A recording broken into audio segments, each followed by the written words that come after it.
എല്ലാവർക്കും നമസ്കാരം. പുതിയൊരു വീഡിയോയിലേക്ക് സ്വാഗതം. കഴിഞ്ഞ ദിവസമാണ് ഇന്ത്യയുടെ പല പല സംസ്ഥാനങ്ങളിൽ നിന്നായിട്ട് ഏകദേശം 8ഓളം ജിഹാദി ഡോക്ടേഴ്സിനെ ഉത്തർപ്രദേശ് പോലീസും ഗുജറാത്ത് ATSും എണ്ണയും അറസ്റ്റ് ചെയ്യുന്നത്. അപ്പോൾ ആദ്യം ഒരു അറസ്റ്റ് നടക്കുന്നത് ഗുജറാത്തിൽ വെച്ചിട്ടാണ്. ഡോക്ടർ അഹമ്മദ് മൊയ്തീൻ സെയ്ദ് എന്നു പേരുള്ള 35 വയസ്സുള്ള ഒരു ഡോക്ടറെ ആദ്യം ഇവർ അറസ്റ്റ് ചെയ്യുന്നു. അപ്പോൾ ഇവർ പറയുന്നത് തന്നെ ഇയാൾ ഒരു ISന്റെ ഒരു ഭീകരവാദിയാണ്. പിന്നെ ഇയാൾ മെഡിക്കൽ ബിരുദം എടുത്തിരിക്കുന്നത് ചൈനയിൽ നിന്നാണ്. അതിനുശേഷം ഇന്ത്യയിൽ വരികയും ഇന്ത്യയിൽ വലിയ രീതിയിലുള്ള കലാപങ്ങൾ ഉണ്ടാക്കാൻ വേണ്ടിയിട്ട് വലിയ രീതിയിൽ റിസർച്ച് നടത്തിക്കൊണ്ടിരിക്കുകയാണ്. റിസർച്ച് എന്ന് വെച്ചാൽ പലവിധ വിഷവാദങ്ങൾ ഉണ്ടാക്കുക, വിഷങ്ങൾ ഉപയോഗിച്ച് വലിയ രീതിയിലുള്ള കലാപങ്ങൾ ഉണ്ടാക്കുക. ഇതിനു വേണ്ടി ഇവർ തയ്യാറെടുത്തുകൊണ്ടിരിക്കുകയാണ്. അപ്പോൾ ഇവരെ അറസ്റ്റ് ചെയ്യുമ്പോൾ അതായത് ഇന്ത്യ നടുക്കുന്ന രാജ്യത്തെ തന്നെ ഞെട്ടിക്കുന്ന പല വിവരങ്ങളും ഈ ഗുജറാത്ത് പോലീസിനും ഗുജറാത്ത് ATSനും ഉത്തർപ്രദേശ് പോലീസിനും NIAക്കും ലഭിച്ചു എന്നാണ് ഇപ്പോൾ പുറത്തു വരുന്ന ഏറ്റവും പുതിയ റിപ്പോർട്ട്. അതായത് ഇവരുടെ പക്കൽ നിന്ന് ഇന്ത്യയുടെ സമൂഹത്തെ തന്നെ, ഇന്ത്യയിലെ ജനങ്ങളെ അപ്പാടെ തന്നെ കൊന്നു കുഴിച്ചുകൂടാൻ തക്ക രീതിയിലുള്ള പല വിഷവാദങ്ങൾ ഉൽപ്പാദിപ്പിക്കുന്ന കെമിക്കൽ ഫോർമുല ഇവരുടെ കയ്യിൽ നിന്ന് കിട്ടി എന്നുള്ള അതിസുപ്രധാനപ്പെട്ട വാർത്തയാണ് കഴിഞ്ഞ ദിവസം പുറത്തു വന്നത്. അതെന്താണ് ഞാൻ പറഞ്ഞുതരാം. റൈസിൻ എന്നു പേരുള്ള വിഷം. ഈ വിഷം ഉണ്ടാക്കുന്നത് ഈ ആവണക്കെണ്ണയുണ്ടല്ലോ. ഈ ആവണക്കെണ്ണ, ആ എണ്ണ വേർതിരിച്ചെടുത്തതിന് ശേഷം ഉണ്ടാക്കുന്ന ചണ്ടി ഉണ്ടല്ലോ, ആ ചണ്ടി പ്രോസസ്സ് ചെയ്തിട്ട് അതിൽ കുറേ കെമിക്കൽ ഫോർമേഷനൊക്കെ ആഡ് ചെയ്തിട്ട് ഒരു ആക്ടിവിറ്റി നടത്തി കഴിഞ്ഞാൽ ഉണ്ടാക്കിയെടുക്കുന്ന സാധനമാണ് അതിമാരക വിഷമാണ് ഈ റൈസിൻ വിഷം. ഈ റൈസിൻ വിഷം എങ്ങനെയാണെന്ന് ഒരു ആൾക്കാരുടെ ജീവൻ അപഹരിക്കുന്നത്.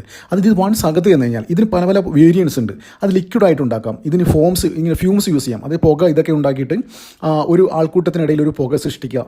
അത്തരത്തിലുള്ള കാര്യങ്ങളൊക്കെ ഉണ്ടാക്കി കഴിഞ്ഞാൽ ആ പുക ശ്വസിച്ച് കഴിഞ്ഞാൽ പെട്ടെന്ന് മരണപ്പെടില്ല. 24 മണിക്കൂർ തൊട്ട് 48 മണിക്കൂർ വരെ എടുക്കും.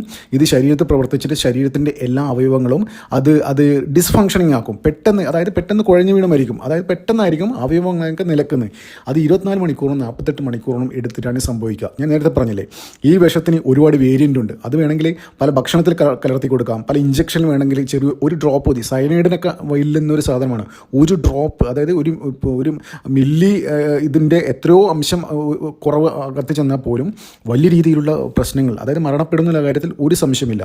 അപ്പോൾ ഇപ്പോൾ പുറത്തു വരുന്ന ഏറ്റവും പുതിയ റിപ്പോർട്ട് പ്രകാരം അതിനുശേഷം ഇയാൾ ഈ മുഹമ്മദ് മൊയ്തീനെ അറസ്റ്റ് ചെയ്തില്ലേ ഗുജറാത്തിൽ വെച്ചിട്ട്, അതിനുശേഷം ഇയാളുടെ പക്കൽ നിന്ന് വലിയ രീതിയിൽ തെളിവുകൾ ലഭിക്കുന്നു. അത് രാജ്യത്തെ പല പല സംസ്ഥാനങ്ങളിൽ നിന്നും ഡോക്ടർമാരും ഇത്തരത്തിലുള്ള കാര്യങ്ങൾ നിർമ്മിക്കുന്നുണ്ട് എന്നാണ് ഇയാൾ കൊടുത്ത മൊഴി. അപ്പോൾ എന്താണ് ഇത്തരത്തിലുള്ള കാര്യങ്ങളൊക്കെ ഇന്ത്യയിൽ എക്സിക്യൂട്ട് ചെയ്യാൻ ഈ IS ഒക്കെ പ്ലാൻ ചെയ്യുന്നത്? നമുക്കറിയാം, ഇന്ത്യയിൽ ഇപ്പം ജിയോ പൊളിറ്റിക്സ് വെച്ച് നോക്കുകയാണെങ്കിൽ ഒരുപാട് കാര്യങ്ങൾ പറയാനുണ്ട്. അപ്പോൾ അത് ഞാൻ പറയുന്നില്ല.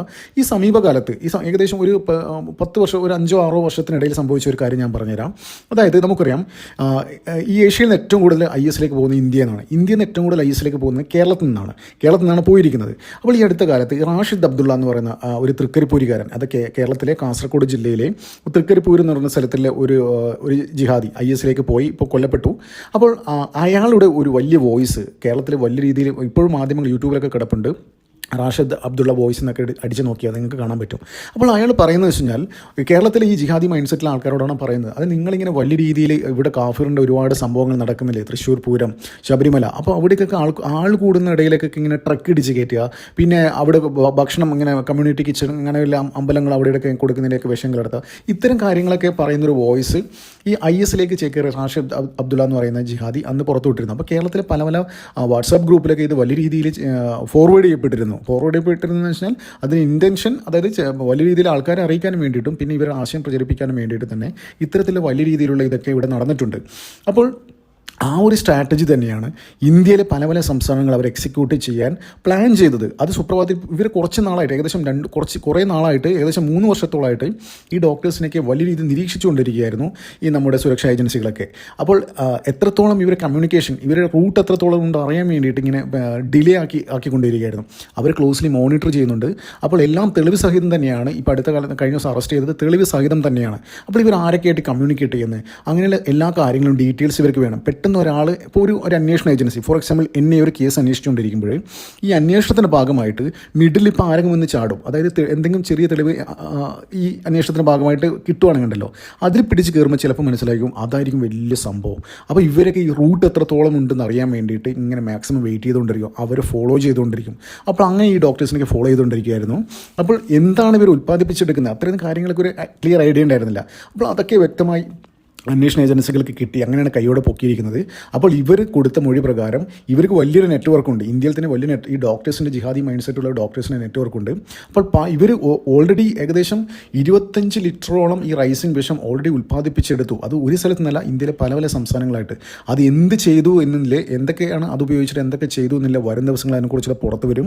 അപ്പോൾ ഇവർ ഉൽപ്പാദിപ്പിച്ചെടുത്ത റൈസിൻ വിഷം, ഈ റൈസിൻ വിഷത്തിന് പല പല വേരിയൻ്റ് ഉണ്ട്. അപ്പോൾ അതിൻ്റെ ഇൻറ്റൻസിറ്റി തന്നെ പല പല ടൈപ്പുകളുണ്ട്. അതായത് സൈനൈഡിനെ വെല്ലുന്ന സംഭവമുണ്ട്, ചെറിയ രീതിയിൽ, അതായത് ചിലപ്പോൾ ഒരു വർഷമൊക്കെ എടുത്ത് മരണപ്പെടുന്ന രീതിയിലുള്ള കാര്യങ്ങളൊക്കെ അവർക്ക് സെറ്റ് ചെയ്തെടുക്കാൻ പറ്റും. അതിൻ്റെ എന്താ പറയുക, അതിനകത്തുള്ള കാര്യങ്ങൾ ഉപയോഗിക്കുന്ന കെമിക്കൽസൊക്കെ അത് ഏറ്റക്കുറച്ചിലുണ്ടായി കഴിഞ്ഞാൽ അത്തരത്തിൽ സംഭവിക്കാം, ഉൽപ്പാദിപ്പിച്ചെടുക്കാം.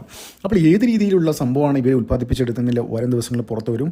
എന്തിനായാലും വെറുതെ എല്ലാം ഇന്നലെ ഡൽഹി ബ്ലാസ്റ്റ് നടന്നില്ല. ഈ ഡൽഹി ബ്ലാസ്റ്റ് നടന്ന ഇതൊക്കെ ഒരു നെറ്റ്വർക്കാണ്, ഇവരുടെ ഒരു വലിയ നെറ്റ്വർക്കിൻ്റെ ഭാഗമായിട്ടാണ് ഇവിടെ ബ്ലാസ്റ്റ് നടന്നത്. അപ്പോൾ ഫരീദാബാദിൽ നിന്നൊക്കെ കുറേ ആൾക്കാരെ ഡോക്ടേഴ്സിനെ അങ്ങനെയൊക്കെ അറസ്റ്റ് ചെയ്യുന്നു.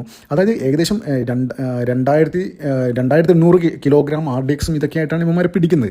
അപ്പോൾ ഇതൊക്കെ വലിയ രീതിയിലുള്ള ഒരു കലാപം സൃഷ്ടിക്കാൻ തന്നെയാണ് ഇവർ പ്ലാൻ ചെയ്തിരിക്കുന്നത്. അപ്പോൾ അത് കയ്യോടെ പൊക്കിയപ്പോൾ ഒരു പ്ലാൻ ബി എന്ന നിലയിലാണ് ഇപ്പോൾ ഡൽഹിയിൽ കഴിഞ്ഞ ദിവസം നടന്നിരിക്കുന്ന ഇതിപ്പോൾ എക്സിക്യൂട്ട് ചെയ്തിരിക്കുന്നത്. അതായത് ഇനിയും അത് കാത്തിരുന്ന് കഴിഞ്ഞാൽ അത് വലിയ രീതിയിൽ പ്രശ്നങ്ങളുണ്ടാക്കും. അതുകൊണ്ട് ഒരു പ്ലാൻ ബി എന്ന നിലയിലാണ് ആ കാര്യങ്ങൾ ഡൽഹിയിൽ നടന്നൊരു ബ്ലാസ്റ്റ് അവർ എക്സിക്യൂട്ട് ചെയ്തത്. അപ്പോൾ എന്തിനായാലും വലിയ രീതിയിലുള്ള കലാപം ഉണ്ടാക്കാൻ വേണ്ടി, ന്യൂജൻ കലാപം ഉണ്ടാക്കാൻ വേണ്ടിയിട്ട്, അതായത് നേരത്തെ IS-ൻ്റെ റാഷിദ് അബ്ദുള്ള പറഞ്ഞ മാതിരി വലിയ രീതിയിലുള്ള ഒരു ജീനോസൈഡ് ഇവിടെ നടത്താൻ വേണ്ടി തന്നെയാണ് ഇവർ പദ്ധതിയിട്ടിരിക്കുന്നത്. അപ്പോൾ എല്ലാ സംസ്ഥാനത്തും ഇവർക്ക് നെറ്റ്വർക്കുണ്ട്. ഈ ഡോക്ടേഴ്സിൻ്റെ, ഈ ജിഹാദി ഡോക്ടേഴ്സിൻ്റെയൊക്കെ കയ്യിൽ ഈ വിഷം എത്തിയിട്ടുണ്ടെന്നുള്ള അതിനിർണായകമായ ഒരു റിപ്പോർട്ടാണ് ഇപ്പോൾ പുറത്തു വന്നുകൊണ്ടിരിക്കുന്നത്. ഇതിൻ്റെ ഭാഗമായിട്ടാണ് ഈ നമ്മുടെ കോഴിക്കോടും ഇവിടെയൊക്കെ മലപ്പുറത്തൊക്കെ കഴിഞ്ഞ ദിവസം ഈ ബ്ലാസ്റ്റ് ഉണ്ടായ സമയത്ത് ഇന്ന് രാവിലെയൊക്കെ വലിയ രീതിയിലുള്ള പരിശോധന ഉണ്ടായിരുന്നില്ലേ. അപ്പോൾ അത് ഇതിൻ്റെയൊക്കെ ഭാഗമായിട്ടൊക്കെ പല പല റിപ്പോർട്ടുകൾ കിട്ടിയതിൻ്റെ അടിസ്ഥാനത്തിലായിരിക്കും ഈ കോഴിക്കോടടക്കം, ഈ ഡൽഹിയിൽ ബ്ലാസ്റ്റ് നടന്ന എന്തിനാണ് കോഴിക്കോടും മറ്റേ മലപ്പുറത്തൊക്കെ തെരച്ചിൽ പരിശോധന നടത്തുന്നത്. അപ്പോൾ ഇതിൻ്റെയൊക്കെ ഭാഗമായിട്ടൊക്കെ ഏതെങ്കിലും ഡോക്ടേഴ്സിനെ, കേരളത്തിലേക്ക് ഡോക്ടേഴ്സിനെയും ഇവരുമായിട്ട് ബന്ധം ഉണ്ടാകും എന്ന തരത്തിലുള്ള വിവരങ്ങൾ ലഭിച്ചതിൻ്റെ അടിസ്ഥാനത്തിൽ തന്നെ ആയിരിക്കും ഇവരെയൊക്കെ എന്താ പറയേണ്ടത്, ഇവിടേക്ക് വന്ന് പരിശോധന നടത്തിയത്. അപ്പോൾ എന്തായാലും കേരളത്തിൽ എന്തായാലും ഇവിടെ ഒരു ലിങ്ക് ഉണ്ടാകുന്നില്ല കാര്യത്തിൽ ഒരു സംശയമില്ല. കേരളത്തിലും ഒരു ലിങ്ക് ഉണ്ടാകുന്ന കാര്യത്തിൽ ഒരു സംശയമില്ല. അപ്പോൾ ഇവർ പറയുന്ന പ്രകാരം ഇന്ത്യയിലെ പല പല സംസ്ഥാനങ്ങൾക്ക് ഇവർക്ക് നെറ്റ്വർക്ക് ഉണ്ട് എന്ന് അവർ പറഞ്ഞിട്ടുണ്ടെങ്കിൽ, ഈ അഹമ്മദ് മൊയ്തീൻ സയ്യിദ് എന്ന് പറയുന്ന ജിഹാദി ഡോക്ടർ പറഞ്ഞിട്ടുണ്ടെങ്കിൽ കേരളത്തിലും അവർക്ക് കണക്ഷൻ ഉണ്ടാകുന്ന കാര്യത്തിൽ ഒരു സംശയമില്ല. അപ്പോൾ ഇനി അന്വേഷിക്കേണ്ടത് ഇവർ അതായത് ഏകദേശം 25 ലിറ്ററോളം ഉൽപ്പാദിപ്പിച്ചെടുത്തു എന്ന് പറയുന്നില്ലേ, അത് കേരളത്തിലും അതിൻ്റെ പ്രൊഡക്ഷൻ നടന്നിട്ടുണ്ടോ, അത് അങ്ങനെ എവിടെയെങ്കിലും ഉൽപ്പാദിപ്പിച്ച സാധനം കേരളത്തിലും എത്തിയിട്ടുണ്ടോ എന്ന് വരും ദിവസങ്ങൾ പുറത്തു വരും. ആരൊക്കെ ഇതിന് പിന്നിലുണ്ടെന്നതിൻ്റെ കാര്യത്തിൽ, ആരൊക്കെ ഇതിനൊക്കെ പിന്നിലുണ്ട് എന്ന വ്യക്തമായ ഡീറ്റെയിൽസൊക്കെ എന്നയുടെ പക്കലുണ്ട്. അപ്പോൾ അവർ മോണിറ്റർ ചെയ്തുകൊണ്ടിരിക്കുകയായിരിക്കും. അതായത് നേരത്തെ ഞാൻ പറഞ്ഞില്ലേ, ഇവരുടെ റൂട്ട് എത്രത്തോളം ഉണ്ടെന്ന് അറിയാൻ വേണ്ടിയിട്ട് അവരൊക്കെ ക്ലോസ്ലി മോണിറ്റർ ചെയ്യുന്നുണ്ടാവും. അവരെ ഓരോ നീക്കങ്ങളും അവർ വ്യക്തമായി നിരീക്ഷിക്കുന്നുണ്ടാവും സുരക്ഷാ ഏജൻസികൾ. അപ്പോൾ എന്ത് തന്നെയായാലും രാജ്യം വലിയ രീതിയിലുള്ള ഒരു അപകടം തരണം ചെയ്തു എന്ന് വേണം പറയാം. അതായത് ഇവരെ അറസ്റ്റ് ചെയ്തുകൊണ്ടാണ് ഈ വലിയ രീതിയിലൊരു ഓപ്പറേഷൻ ഡിഫ്യൂസ് ചെയ്തു. അപ്പോൾ കയ്യിലുള്ള സാധനം വെച്ചിട്ട് എങ്ങനെയെങ്കിലും ഒരു പ്ലാൻ ബി എന്ന നിലയിലാണ് ഡൽഹിയിൽ സ്ഫോടനം ഉണ്ടാക്കിയത്. അപ്പോൾ രാജ്യത്ത് വൈറ്റ് കോളർ ടെററിസം വലിയ രീതിയിൽ ചൂടുപിടിച്ചിരിക്കുകയാണ്. ഒരു ഏകദേശം 5-6 വർഷം മുന്നേ തന്നെ റഷ്യ ഉൾപ്പെടെയുള്ള ആൾക്കാർ വാർണിംഗ് കൊടുത്തിട്ടുണ്ടായിരുന്നു. അതായത് റഷ്യയിലും ഉണ്ട് അത്തരം പ്രശ്നങ്ങൾ. ഈ വൈറ്റ് കോളർ ടെററിസം എന്ന് പറയുന്നതായിരിക്കും ന്യൂജൻ ടെററിസം. ഈ ടെററിസ്റ്റുകൾ ഇവരൊക്കെ ഇനി ഉപയോഗിക്കാൻ പോകുന്നത് ഈ വൈറ്റ് കോളർ ടെററിസം ആയിരിക്കും. അപ്പോൾ അതിൻ്റെ ഭാഗമായിട്ടാണ് ഇത്തരത്തിലുള്ള വിഷാംശങ്ങളൊക്കെ ഉള്ള കെമിക്കൽസൊക്കെ ഉണ്ടാക്കിയെടുത്തിട്ട് വലിയ രീതിയിൽ മാസ് ഒരു ഡാമേജ്, അതായത് അവർ ഉദ്ദേശിക്കുന്നത് തന്നെയാണ്. അതായത് ഈ റാഷിദ് അബ്ദുള്ളൊക്കെ പറഞ്ഞില്ലേ, ഈ തൃശ്ശൂർ പൂരം അങ്ങനെയുള്ള ആൾക്കാർക്ക് ട്രക്ക് കയറ്റി വിടുക, അങ്ങനെയുള്ള കാര്യങ്ങളൊക്കെ പറഞ്ഞില്ലേ. അപ്പോൾ അവർ ലക്ഷ്യം വെക്കുന്നത് ഒരുപാട് ആൾക്കാർ, ഓരോ ഓപ്പറേഷനിൽ ഒരുപാട് ആൾക്കാരെ കൊല്ലാനാണ് അവർ ലക്ഷ്യം വെച്ചിരിക്കുന്നത്. അതിൻ്റെ ഭാഗമായിട്ടാണ് ഇത്തരത്തിൽ, അതായത് ഒരു വെടിവെപ്പോ ഒരു ട്രക്ക് കയറ്റലോ അങ്ങനെയൊക്കെ കൊണ്ടൊന്നും ശരിക്കും ഒന്നും അങ്ങനെ കൂടുതൽ ഡാമേജ് ഉണ്ടാക്കാൻ പറ്റില്ല. പക്ഷേ ഇത്തരത്തിലുള്ള ചെറിയൊരു അംശം അകത്ത് ചെന്നിട്ട് വലിയ രീതിയിലുള്ള ഒരു പ്രശ്നങ്ങൾ, അതായത് ആൾക്കാരെ കൊന്നൊടുക്കാൻ വേണ്ടി തന്നെയാണ് ഇവർ പദ്ധതി ഇട്ടിരിക്കുന്നത്. എന്തിനായാലും ഇതിനെക്കുറിച്ചുള്ള കൂടുതൽ വാർത്ത ഇവരെ എന്തായാലും അന്വേഷണ ഉദ്യോഗസ്ഥർ ചോദ്യം ചെയ്തുകൊണ്ടിരിക്കുകയാണ്. എല്ലാം ഒരുപാട് തെളിവുകൾ വെച്ചിട്ട് തന്നെയാണ് അവന്മാരെ ചോദ്യം ചെയ്യുന്നത്. അപ്പോൾ വരും ദിവസങ്ങളിൽ ഇവരെ സഹായിച്ച എല്ലാ ആൾക്കാരെയും പൊക്കുന്നില്ല കാര്യത്തിൽ ഒരു സംശയമില്ല. അപ്പോൾ അതിൻ്റെ പേര് കേരളത്തിലും ഉണ്ടാകാനുള്ള സാധ്യതയുണ്ട്. അതിൻ്റെ ഭാഗമായി തന്നെയാണ് ഇന്ന് കേരളത്തിൽ നടന്ന പരിശോധന. അപ്പോൾ ഇതിനെക്കുറിച്ചുള്ള കൂടുതൽ വാർത്തകൾ പുറത്തു വരട്ടെ, നമുക്കതിനായി കാത്തിരിക്കാം. നന്ദി, നമസ്കാരം. മറ്റൊരു വീഡിയോ കാണാം.